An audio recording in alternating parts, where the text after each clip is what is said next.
Hey guys, Master of Lore here. Welcome back to my channel, and today we're going to be discussing Middle Earth, and more specifically the Barrow Wights.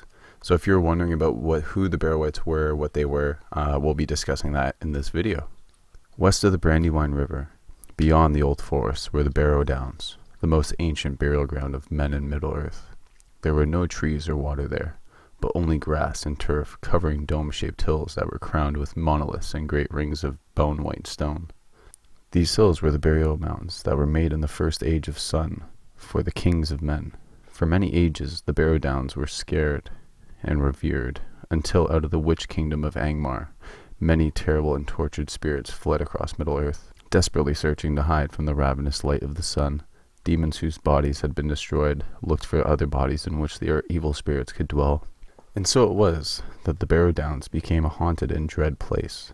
The demons became the Barrow Wights, the undead, who animated the bones and jeweled armor of the ancient kings of men, who had lived in this land in the first age of sun.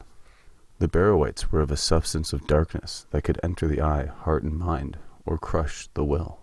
They were form shifters, and could move from shape to shape and animate whatever life form they wished. Most often, a Barrow Wight came on the unwary traveler in the guise of a dark phantom, whose eyes were cold and luminous. The voice of the figure was at once horrible and hypnotic. Its skeletal hand had a touch like ice and grip like the iron jaws of a trap. Once under the spell of the undead, the victim had no will of his own. In this way the Barrow Wight drew the living into the treasure rooms on the downs. A dismal choir of tortured souls could be heard inside the barrow, as in the green half-light the Barrow Wight laid his victim on a stone altar and bound him with chains of gold.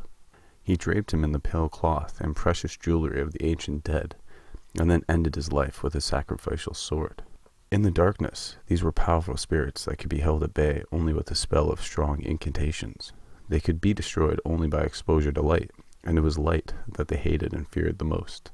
The Barrow Wights were lost and tortured spirits, and their last chance to remain on earth depended on the dark security of the burial vaults. Once a stone chamber was broken open, light would pour in on the Barrow Wights, and they would fade like mist before the sun and be gone forever.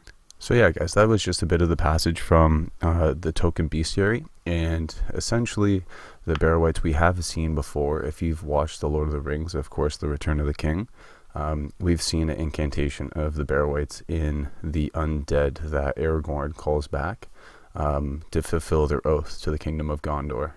So guys, if you like this video, I'd really appreciate it if you slap a like and subscribe.